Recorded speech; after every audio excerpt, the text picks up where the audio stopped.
regular basis. Is that where Washington should be in your mind?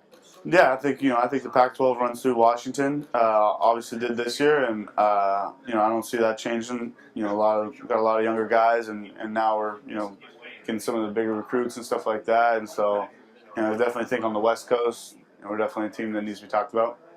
What do you think is your legacy? Do you care about what your legacy is to Washington? I've been asked about my legacy like 500 times, and so I'll give you the same answer for the 500th time. I think legacy. I think the fans decide all that. I think there's some peace of mind just having. I don't think I could go back and do anything. I think there's definitely some plays I would take back, but I don't think I would go back to any games and say, man, I could have prepared harder or anything like that. So, I think you're gonna have some good plays, you're gonna have some bad plays, but I feel like I've put everything I have into this program for 4 years, and there's some peace of mind in that. And so, fans can decide whatever they want that legacy to be, but for me, it's not something that's keeping me up at night. If someone, maybe an Ohio State fan, was looking at Chris Peterson's record and said, man, God, this guy wins a million games. He wins every year. He's been so consistent. Just explain why Chris Peterson has been so successful as a head coach. What's your answer? Yeah, I think you said it. It's just consistent, and he's not changing up who he is just because we're making these bigger games or anything like that. He expects same from you on the field as off the field, and there's nothing that happens in football or in your life that he's not going to call you out on or talk about as a learning experience.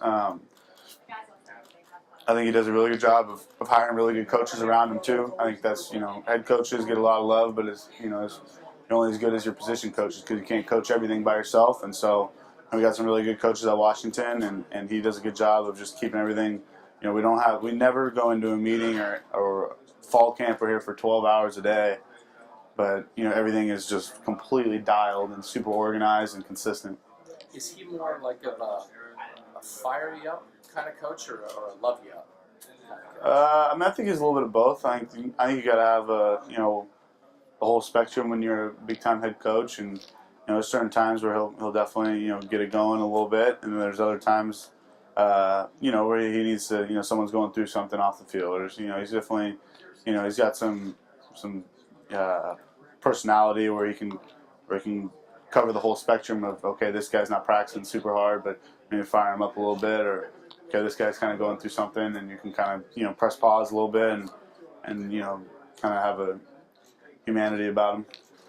What Ohio State's given up some big plays defensively this year. What is the ability you think of your offense to maybe make big plays as an offense? Is that something you've been pretty good at, or something you think you can get better at? I think we're always trying to be explosive, get explosive plays. I think it just opens things up, and as far as I think the teams that have been able to put up points on Ohio State have been able to create explosive plays, and I don't think that's any secret.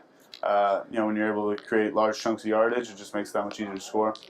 Your secondary, just going against them in practice when you do, how would you describe them? I know obviously there's a lot of talented guys back there. What's your scouting report on your own secondary? Yeah, I think they got some really athletic.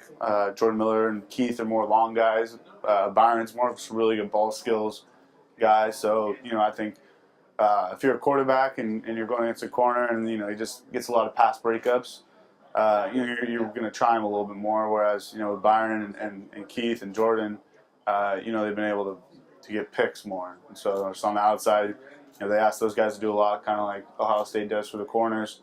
And they've been able to do it. They play aggressive and make you earn it. And pretty much every catch that is caught on them, it has to be a good ball and it has to be a good catch.